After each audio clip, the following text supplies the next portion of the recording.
నమస్కారం, welcome to Suman TV. నేను గీతాంజలి. ప్రస్తుతం మనతో పాటు ఉన్నారు అరుణాచలంలో ఉన్నటువంటి నిత్యాగ్ని ఆశ్రమ నిర్వాహకులు శ్రీని గురూజీ గారు. నిత్యాగ్ని ఆశ్రమం గురించి చెప్పాలంటే ప్రతిరోజు గత 10 సంవత్సరాలుగా నిర్విరామంగా అన్నప్రసాద వితరణ చేస్తూ ఉన్నారు. ప్రత్యేకించి మధ్యాహ్నం సమయంలో చూసుకుంటే 11:30 నుంచి 3:30 గంటల వరకు ముందుగా సాధు పుంగవులు ఎవరైతే ఉంటారో వారికి, అలాగే అన్నార్థులు కావచ్చు, అక్కడికి వచ్చేటువంటి పర్యాటకులు కానీ యాత్రికులు ఎవరైతే వస్తారో ఆ స్థలాన్ని సందర్శించేవారు వారికి ఇలా అన్నప్రసాద వితరణ చేస్తారండి. అత్యద్భుతమైనటువంటి అవకాశంగానే భావించాలి ఇది మనం. అలాగే గురువుగారు ప్రత్యేకంగా సర్వదేవతా హోమాలు నిర్వహిస్తూ ఉంటారు. అలాగే మంత్రశాస్త్రం ఇవన్నీ కూడా ఎవరైతే భక్తులు ఆసక్తిగా ఉన్నారో వారందరికీ ఇవి నేర్పిస్తారు. సులువుగా ఇంట్లోనే మనందరం యజ్ఞం చేసుకునే విధంగా. యజ్ఞం అనగానే మనందరికీ ఒకటే ఆలోచన వస్తుంది, ఏదో పెద్ద ప్రాసెస్ ఉంటుందేమో. అలా కాకుండా కేవలం 10-15 నిమిషాల్లో సర్వదేవతల హోమం ఎలా నిర్వహించుకోవాలో, ఆ ప్రతిఫలాన్ని మనం ఎలా పొందాలో చాలా చక్కగా వివరిస్తారండి. ఇలా ఎంతో మందికి నేర్పించి భక్తి మార్గంలో నడిపించారని చెప్పడంలో అతిశయోక్తి కాదు. అలాగే శ్రీని గురూజీ గారు ప్రత్యేకంగా నిత్యాగ్ని ఆశ్రమం నుంచి ఎన్నో హోమ కార్యక్రమాలు కూడా నిర్వహిస్తూ ఉంటారు. ప్రతి సంవత్సరం దగ్గర దగ్గర ఒక 5-6 విశేషమైనటువంటి హోమాలు నిర్వహిస్తారు. అందులో భాగంగా త్వరలో రాబోతున్నటువంటి వారాహి నవరాత్రుల్లో వారాహి హోమం నిర్వహించబోతున్నారు. అసలు వారాహి అమ్మవారి గురించి, ఆవిడ ఉద్భవం కావచ్చు, ఎలా ఉంటారు అమ్మవారు, ఎలా అనుగ్రహిస్తారు, అసలు హోమాన్ని ఎలా నిర్వహించవచ్చు, ఎవరెవరు ఈ హోమంలో పాల్గొనొచ్చు, ఈ వివరాలన్నీ గురువు గారి మాటల్లో విని తెలుసుకుందాం. గురుగారు నమస్కారం అండి. ఎలా ఉన్నారు? చాలా సంతోషం అండి మిమ్మల్ని కలవటం చాలా రోజుల తర్వాత. గురుగారు, వారాహి అమ్మవారి ఆలయాలు అసలు ఎక్కడెక్కడ ఉన్నాయి, వీటికి సంబంధించిన సమాచారం తెలియచేయండి. నాకు తెలిసిన సమాచారం ప్రకారం అయితే ఒడిశాలో ఒక చాలా పెద్ద అమ్మవారు ఉన్నారమ్మా. అదేవిధంగా తమిళనాడులో విశేషంగా వారాహి అమ్మవారి పూజలు చేస్తారు. మైలాపూర్లో అమ్మవారి గుడి ఉందన్నమాట. అట్లానే నేను తిరువన్నామలలో ఉంటాను కదా, అరుణాచలంలో చాలా పెద్ద టెంపుల్ ఉంటుంది అరుణాచలంలో. చాలా మందికి తెలియదు యాక్చువల్గా. అందరూ వచ్చి అరుణాచలేశ్వరిని దర్శించుకుంటారు, గిరి ప్రదక్షిణ చేస్తారు, కానీ చాలా పెద్ద వారాహి అమ్మవారి టెంపుల్ ఉంది. అది చెన్నై వెళ్లే రోడ్లోనే ఉంటుంది. అలా ఉందన్నమాట. అది కాకుండా మన అందరికి తెలిసింది వారణాసిలో ఉన్నారు కదా అమ్మవారు, అలా ఉన్నారు. నేపాల్లో ఉన్నారు అమ్మవారు, పోఖ్రాలో ఉన్నారు. అదే కాకుండా కామాక్షి అమ్మవారి కూడా ఉంది కదా కంచిలో అమ్మవారికి పక్కనే ఓడ్యాన స్తంభం ఉంటుంది.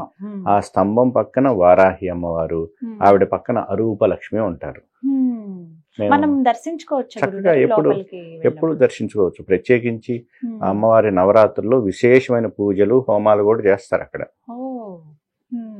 అయితే ఈసారి కంచి కామాక్షమ్మ దగ్గరికి వెళ్ళినప్పుడు చూడొచ్చు. అంటే అందరికి దర్శించుకునే వీలుగానే ఉంటుంది. అవునండి, దర్శించేదానికి వీలుగానే ఉంటుంది.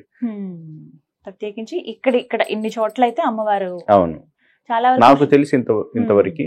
ఇంకా షోలింగ్ నందూరులో ఉన్నారు, తిరువత్తూరులో, ఇంకా తమిళనాడులో ఎక్కువ ప్లేసెస్ లో ఉన్నారు. కేరళలో కూడా 1-2 ప్లేసెస్ లో ఉన్నారు. కానీ ఇవి విశేషం నాకు తెలిసిన సమాచారం. మనకి ఇప్పుడు నేపాల్లో ఎలా అయితే అసలు అమ్మవారిని అయితే శక్తిపీఠంగా కూడా చెప్తానంటే జల్వారాగి అని చెప్పి మేము వెళ్ళున్నాం గురువు గారు, అక్కడికి వెళ్ళి దర్శించుకున్నాము. అలాగే ఇంకా టిబెట్ దగ్గర కూడా వజ్రవారాహి అని అమ్మవారిని కొలుస్తారు, అక్కడ కూడా కొలుస్తారు. చాలా చోట్ల ఉన్నాయి అమ్మవారి ఆలయాలు. కాకపోతే ఎవరికి తెలియనివి ఇవన్నీ కూడా.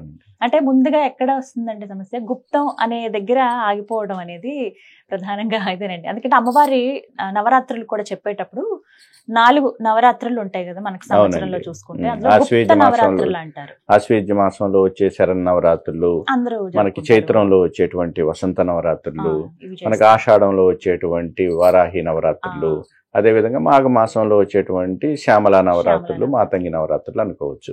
ఈ 4 నవరాత్రుల్లో 2 మాత్రం గుప్త నవరాత్రులు అనే పేరు అనమాట. అయితే యాక్చువల్లీ ఈ గుప్త అనే పదానికి కొంచెం మిస్కన్సెప్షన్స్ ఉన్నాయి అన్నమాట. అంటే గుప్త అంటే సెలబ్రేట్ చేసుకోకూడదు, ఎవరికి చెప్పకూడదు, తెలియగా సీక్రెట్. అసలు సీక్రెట్ అనేది హిందుత్వంలో ఏది లేదమ్మా, అంతా ఓపెనే, అంతా సెలబ్రేషనే. గుప్తా అంటే ద అదర్ మీనింగ్ ఏంటంటే గార్డెడ్ అండ్ ప్రొటెక్టెడ్ అని కూడా అర్థం. అంటే ఈ దేవతలు రక్షించే దేవతలు అని. వీరు ఎక్కడి నుంచి పుట్టారు? లలితాదేవి నుంచి బండాసుర వధ సమయంలో అమ్మవారు సృష్టించినటువంటి దేవతలు కాబట్టి they are guardians and protectors. క్రియాశక్తి జ్ఞానశక్తి రూపంగా అమ్మవారు ఆ యుద్ధాన్ని ప్లాట్ చేస్తారు. ఎవరు? మంత్రిని. ఎవరు? శ్యామలాదేవి మాతంగి. నిర్వహించింది సర్వసైన్యాధ్యక్షురాలుగా ఉన్నటువంటి వారాహిదేవి, క్రియాశక్తి. అమ్మవారి ఇచ్ఛా శక్తిగా ఉండి, అదే ఆత్మశక్తిగా ఉండి వీరిని ఇష్టసకులుగా నలుగురిని క్రియేట్ చేస్తే సంపత్కరి, అశ్వారూఢ, వారాహి, శ్యామల అమ్మవారిని క్రియేట్ చేశారు. ఈ విధంగా అంటే చూడాలి గురువుగారు, ఇంకా ఆలయాలు ఎక్కడన్నా ఉంటాయేమంటే దాదాపుగా స్వయం వ్యక్తమైనటువంటి ఎక్కువ శక్తి ఉంటుంది. ఇప్పటి వరకు మీరు చెప్పిన వాటిలో ఎక్కువగా వెళ్ళి అందరూ దర్శించుకుంటారు.